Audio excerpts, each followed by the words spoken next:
Halos 3 dekada nang nakaukit sa Pasig City ang apelyidong Eusebio. Sa tagal ng pamamahala nila, yung Pasig parang naging Eusebio country na, di ba? Unang umupo sa Pasig si Vicente Eusebio. Nahalal siya bilang Vice Mayor mula 1980 hanggang 1986. Naging mayor siya ng Pasig mula 1992 hanggang 2001. Pinalitan siya ng asawang si Soledad na nagsilbi bilang mayor sa loob ng 3 taon. Muling umupo si Vicente bilang mayor ng Pasig mula 2004 hanggang 2007. Pinalitan siya ng kanyang anak na si Robert Bobby Eusebio bilang mayor mula 2007 sa loob ng 6 na taon. Humalili naman sa kanya ang kanyang asawang si Maribel Eusebio ng 1 termino. Muling bumalik sa pwesto si Bobby mula 2016 hanggang 2019.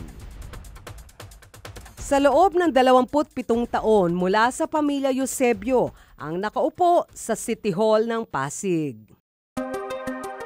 Muling kumandidato bilang mayor si Bobby sa katatapos lang na eleksyon nitong Mayo. Natalo siya.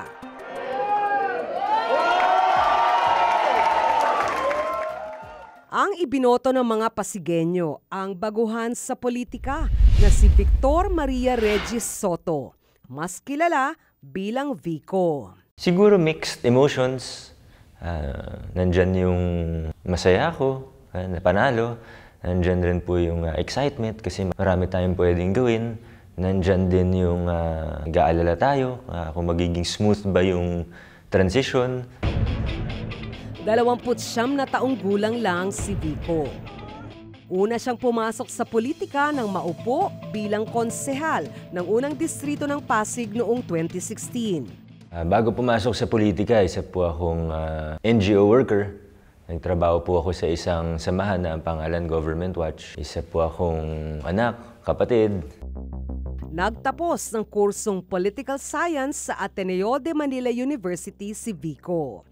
Mayroon din siyang master's degree in public management sa Ateneo de Manila School of Government. Bilang konsehal, itinaguyod niya sa konseho ang Pasig Transparency Mechanism Ordinance o ang bersyon ng Freedom of Information Law ng Pasig noong 2018. Mahalaga po ito kasi mas transparent po ang paggugobyerno natin. Mas magiging maganda at responsive din yung mga serbisyo at mas magiging efficient ang gobyerno. Iba-iba ang pagtingin ng mga Pasigueño sa pagkapanalo ni Vico. Binoto ko po siya dahil napakinggan ko sa caucus niya na kailangan may pagbabago sa bayan ng Pasig. Natutuwa po ako dahil siya po ang nanalo. Bagong mukha ng politika raw ang bentahe ni Vico. So gusto rin talaga nila ng panibagong pamamalakad. At nasubukan na nga nila ng almost 30 years yung previous administration. Hindi katakataka na merong bata, merong mahusay na tatakbo, bibigyan nila to ng pagkakataon. Anak ng aktor na si Vic Soto at ng aktres na si Connie Reyes si Vico. Suporta raw ng kanyang mga magulang at kapwa kabataan ang mga dahilan kaya nanalo siya. Siyempre yung pangalan, hindi naman matatanggal yun bilang factor. Pero ito yung, kumbaga, namumultiply na lang yung mensahe dahil kilala yung magulang ko or kilala yung mga kamag-anak ko. Hindi bago ang apelyidong Soto sa politika. Ang kanyang lolo sa tuhod na si Filemon Soto ay naging konsehal at municipal vice president ng nooy munisipyo ng Cebu. Naging kinatawan din siya ng 3 distrito ng Cebu mula 1907 hanggang 1916. Naging senador din siya mula 1916 hanggang 1922. Ang kapatid ni Filemon na si Vicente Soto naging konsehal ng munisipyo ng Cebu noong 1902. 1907 nang maging alkalde siya rito. Naging kinatawan naman siya ng 2 distrito ng Lalawigan noong 1922 hanggang 1925. Naupo rin sa Senado si Vicente noong 1946 hanggang 1950.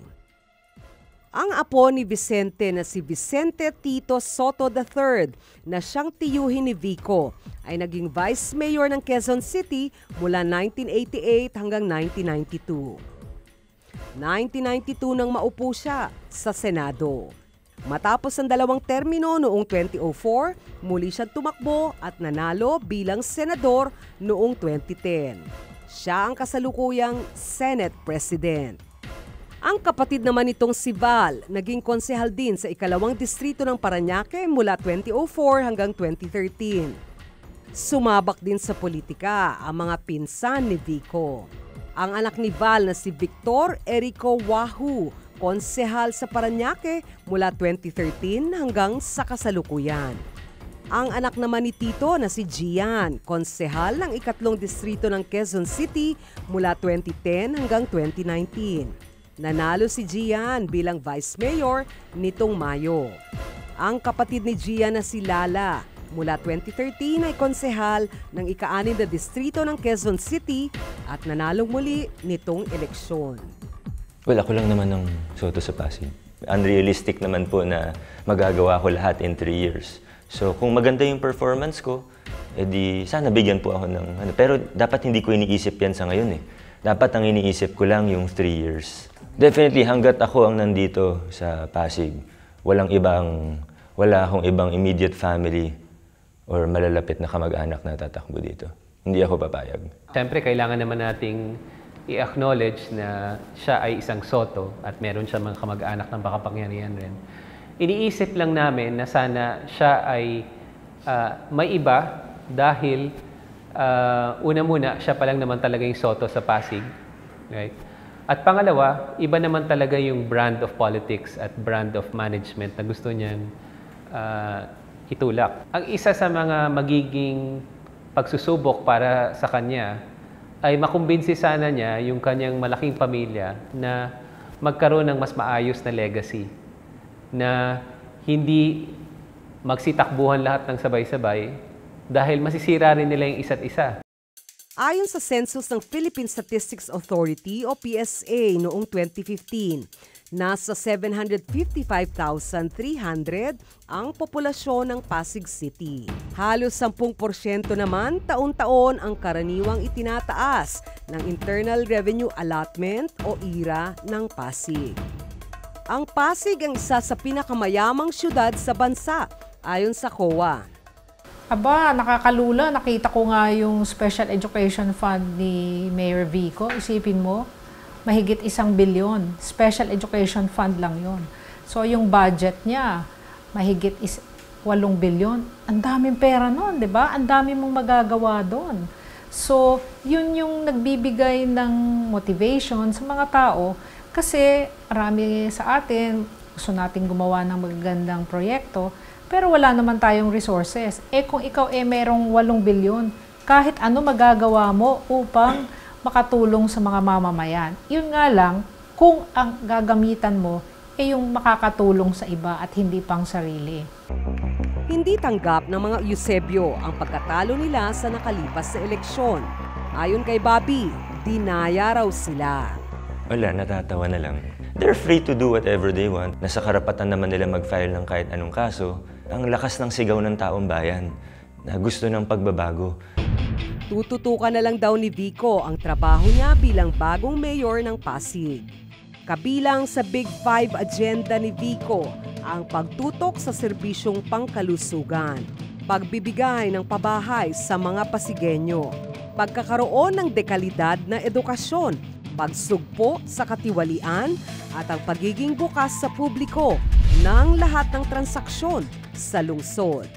Healthcare, education, housing, yun po yung top 3. But in order to do these top 3, in order to have good programs for these top 3 programs, kailangan din natin yung inclusive governance. Ito yung magiging style natin. And yung number 5, yung fight against corruption. Malaking hamon daw sa kanya ang paghawak niya sa pwesto. It will be an uphill climb, pero basta't magtutulungan ng maraming Pasigueño, malayo ang mararating namin.